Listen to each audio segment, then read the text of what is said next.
Today, we're going to step back in time, way back to the Tang Dynasty, to the year 726 to be exact. We're going to experience a moment captured by a young poet named Li Bai in a tavern. Now, it's a poem about farewell, but it's really not about sadness. It's this incredible celebration of friendship and vibrant life, and it ends with a question whispered to a flowing river. So, before we break anything down, let's first just listen to the poem in its original language. I want you to feel the music of the words, the rhythm that carries its soul. Just take a moment and let these sounds from Tang Dynasty China wash over you. 风吹榴花满店香，无鸡压酒旷客场。金陵子弟来相送，欲行不行各尽觞。请君试问东流水，别意与之谁短长。All right, let's start our journey into this scene. The way this poem opens is just beautiful. It doesn't start with a big statement. Instead, it's like a whisper. It sets an atmosphere that you can almost taste and smell. 风吹柳花满地香. Here, the poet paints an immediate picture for us. A gentle spring wind, these delicate willow catkins floating around, and a scent that just fills the air. What's so fascinating here is the image he chooses. Willow catkins, on their own, don't actually have a strong fragrance. So this scent he's talking about, it's not literal. Li Bai is painting with sensation. He's evoking the whole feeling of spring. The warmth in the air, the dampness of the earth, the promise of the wine that's about to be served. He's crafting this intoxicating atmosphere that just seeps into everything. 无鸡压酒旷客场. And just like that, a human touch enters the scene. We see a maiden, and she's pressing the wine, inviting her guests to try it. With this one line, the whole scene just comes to life.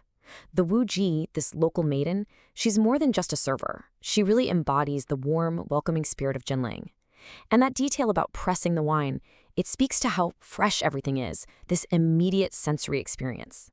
The tavern is no longer just a scented space. It's become this haven of lively hospitality. So now, we start to understand why everyone's here. The reason for this warm, shared moment begins to unfold. 金陵子弟来相送. A really simple statement, but you can feel the mood shift. We now know that the young men of Jinling have gathered for a farewell. And here, you've got to remember the context. Li Bai is only 26 years old at this point. He was known for being full of life, super generous, and he loved his friends. So this isn't some somber, quiet goodbye. It's a vibrant, energetic gathering. You can just picture it, a tavern already buzzing with the feeling of spring, now just overflowing with the boisterous energy of young friends saying goodbye. 有行不行各尽觞. This line, wow, it contains a whole universe of emotion in just a few words. The one who is leaving, and the ones who are staying, together they all drain their cups. See how that image unfolds? yu xing, the one who's about to leave. 不行, those who are staying behind. There's this gentle tension in the air, a real reluctance to part.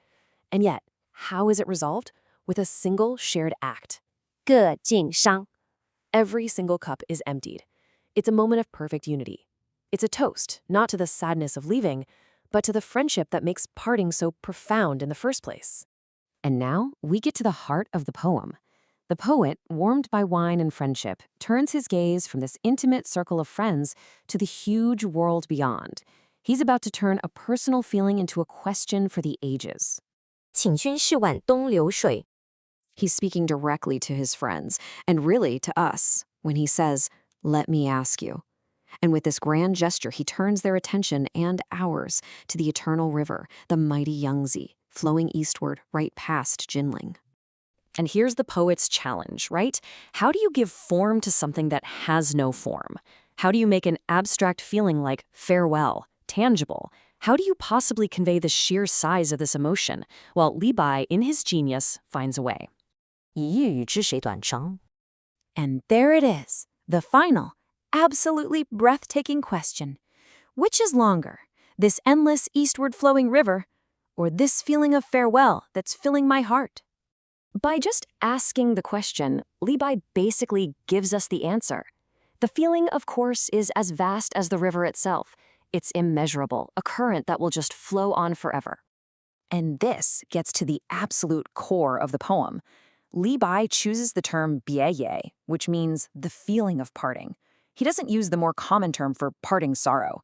That distinction is crucial. For the young, exuberant Li Bai, this farewell isn't about sadness.